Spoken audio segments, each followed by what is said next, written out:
रोज ऋतुपर्ण की विदर्भ यात्रा, कलयुग का उतरना। युधिष्ठिर बृहदस्वी कहते हैं, युधिष्ठिर अपने पिता के घर एक दिन विश्राम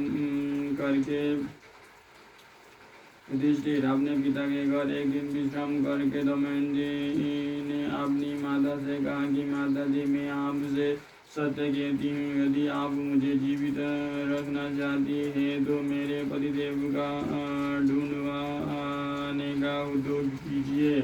रानी ने बहुत दुखित होकर अपने पति राजा भीम से कहा कि स्वामी, दमयंती अपने पति के लिए बहुत व्याकुल है। उसने संकोच छोड़कर मुझसे कहा है कि उन्हें ढूंढवाने का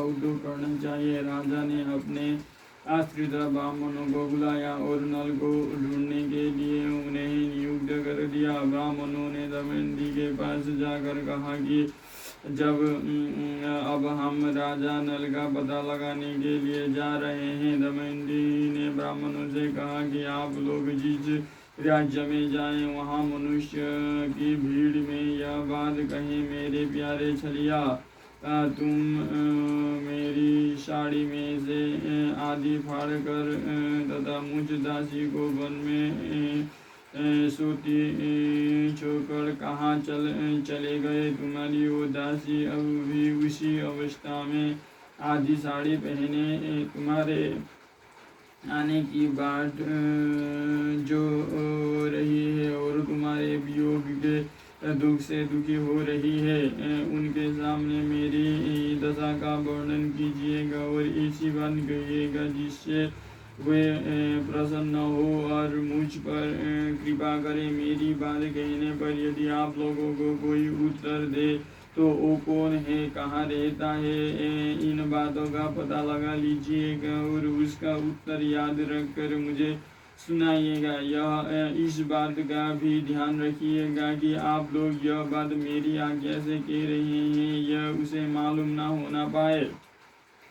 ब्राह्मणगण दमयंती के निर्देशानुसार राजा नल को ढूंढने के लिए निकल पड़े।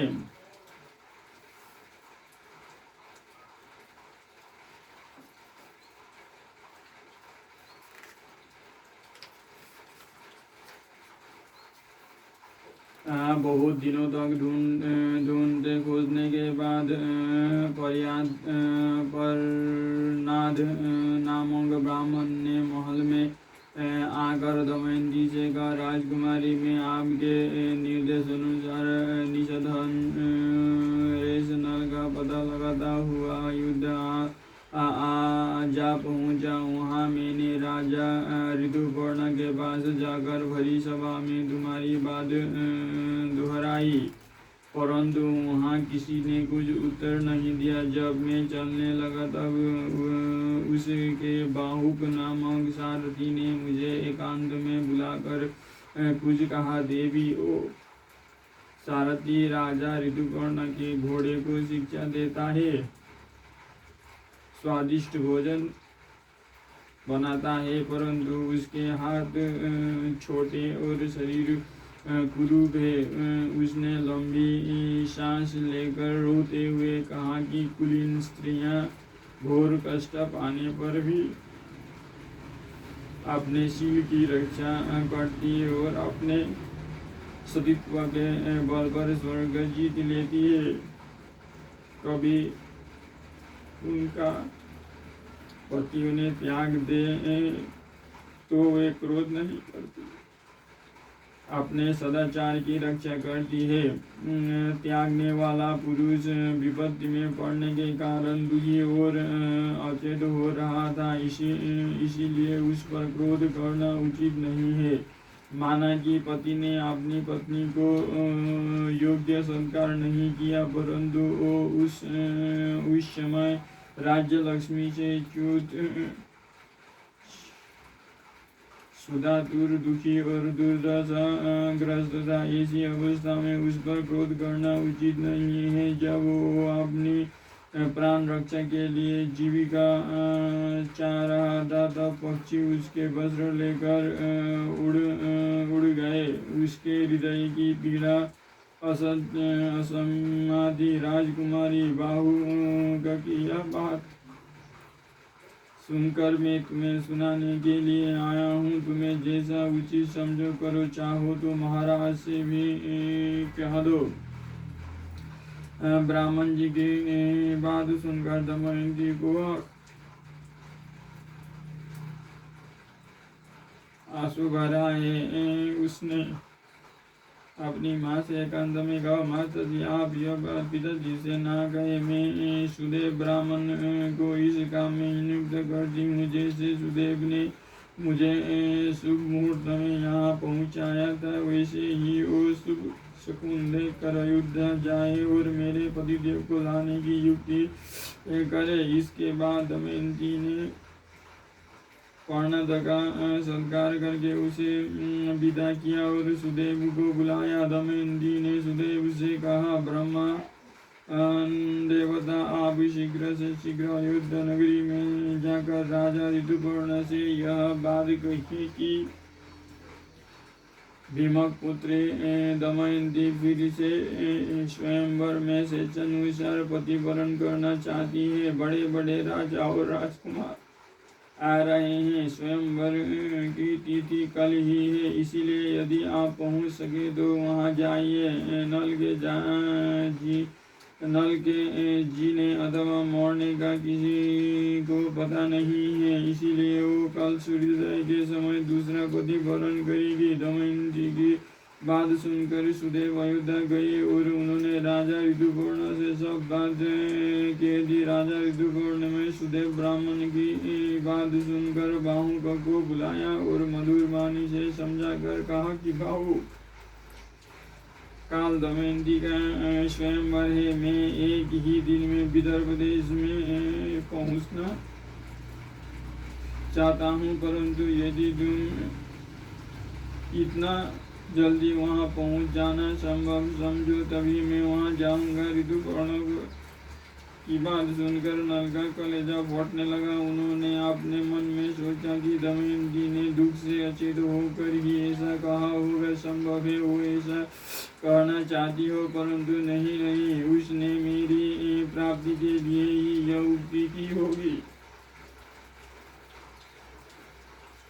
वो प्रतिपदा तपस्विनी और दीन है। मैंने दुर्बुद्धि बस उसे त्याग कर बड़ी क्रूरता की है। अपराध मेरी ही है, वो कभी ऐसा नहीं कर सकेगी। अस्तु, सत्य क्या है असत्य क्या है यह बात तो वहाँ जाने पर ही मालूम होगी, परंतु ऋतुपर्ण की इच्छा पूरी करने में मेरी भी स्वार्थ है। बाहुक के हाथ जोड़कर कहा कि मैं आपके कथनानुसार काम करने की प्रतिज्ञा करता हूँ। बाहुक अश्वशाला में जाकर श्रेष्ठ घोड़ा की प्रतीक्षा करने लगे। नल ने अच्छी जाति के 4 शीघ्रगामी घोड़े रथ में जोत दिए। राजा ऋतुपर्ण रथ पर सवार हो गए। जैसे आकाश चारी पक्षी आकाश में उड़ते हैं, वैसे ही बाहु का रथ थोड़े ही समय में नदी पर्वत और वनों को लांघने लगा। एक स्थान पर राजा ऋतुपर्ण का दुपट्टा नीचे गिर गया। उन्होंने बाहु से कहा, रथ रोको, मैं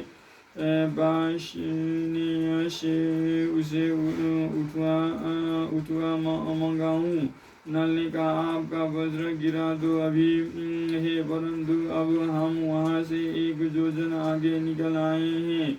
अब वो नहीं उठाया जा सकता। जिस समय यह बात हो रही थी उस समय वो रथ एक वन में चल रहा था। ऋतुपर्ण ने कहा, बाहुक, तुम मेरी गणित विद्या की चतुराई देखो। सामने के वृक्ष में जितने पत्ते और फल दिख रहे हैं, उनकी अपेक्षा भूमि पर गिरे हुए फल और पत्ते 101 गुने अधिक हैं। इस वृक्ष की दोनों शाखाओं और टहनियों पर 5 करोड़ पत्ते हैं और 2095 फल है। तुम्हारी इच्छा हो तो गिन लो। बाहुक ने रथ खड़ा कर दिया और कहा कि मैं इस बहेड़े के वृक्ष को काट कर इनके फलों और पत्तों को ठीक ठीक गिन कर निश्चय करूंगा। बाहुक ने ऐसा ही कहा। फल और पत्ते ठीक उतने ही हुए जितने राजा ने बतलाए थे। नल आश्चर्यचकित हो गए। बाहुक ने कहा, आपकी विद्या अद्भुत है, आप अपनी विद्या बतला दीजिए। ऋतुपर्ण ने कहा, गणित विद्या की ही तरह मैं पासों की वशीकरण विद्या में भी ऐसा ही निपुण हूँ। बाहुक ने कहा कि आप मुझे यह विद्या सिखा दे तो मैं आपको घोड़े की भी विद्या सिखा दूं। ऋतुपर्ण को विदर्भ देश पहुंचने की बहुत जल्दी थी और अश्वविद्या सीखने का लोभ भी था। इसीलिए उन्होंने राजा नल को पासों की विद्या सिखा दी और कहा कि अश्वविद्या तुम मुझे पीछे सिखा देना, मैंने उसे तुम्हारे पास धरोहर छोड़ दिया। जिस समय राजा नल ने पासों की विद्या सीखी उसी समय कलयुग करकोटक नाग के तीखे विष को उगलता हुआ नल के शरीर से बाहर निकल गया। कलयुग के बाहर निकलने पर नल को बड़ा क्रोध आया और उन्होंने उसे शाप देना चाहा। कलयुग दोनों हाथ जोड़कर भय से कांपता हुआ कहने लगा, आप क्रोध शांत कीजिए, मैं आप को यशस्वी बताऊंगा। आपने जिस समय दमयंती का त्याग किया था उसी समय आपने मुझे शाप दे दिया था। मैं बड़े दुख के साथ कर्कोटक नाग के विष से जलता हुआ आपके शरीर में रहता था।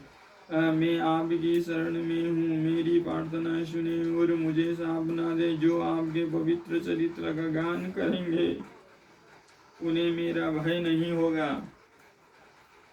राजा नल ने क्रोध शांत किया। कलयुग भयभीत होकर बहेड़े के पेड़ में घुस गया।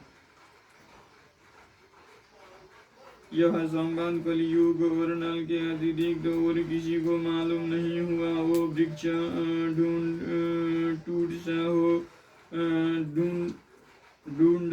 सा हो गया। इस प्रकार कलयुग ने राजा नल का पीछा छोड़ दिया, परंतु अभी उसका रूप नहीं बदला था। उन्होंने अपने रथ को जोर से हाँका और सायंकाल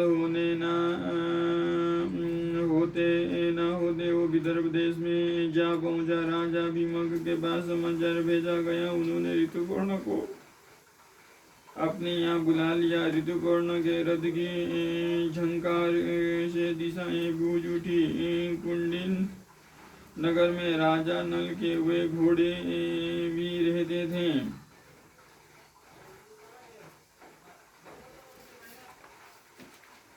वे उनके बच्चों को लेकर आए थे। रथ की घरघराहट से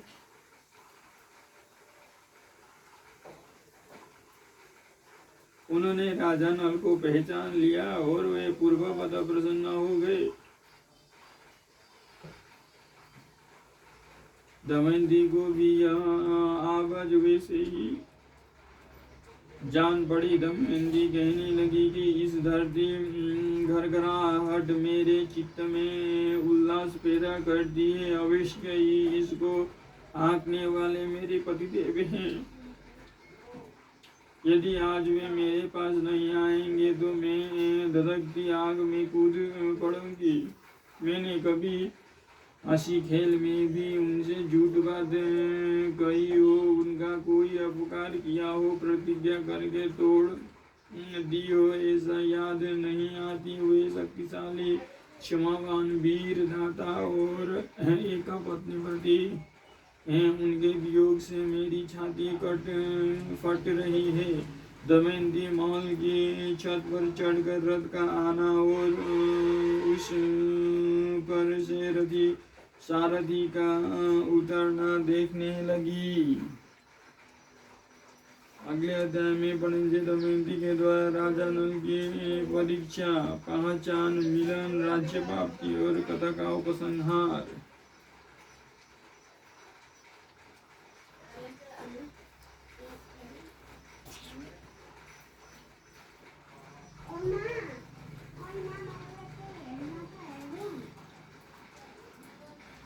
ओम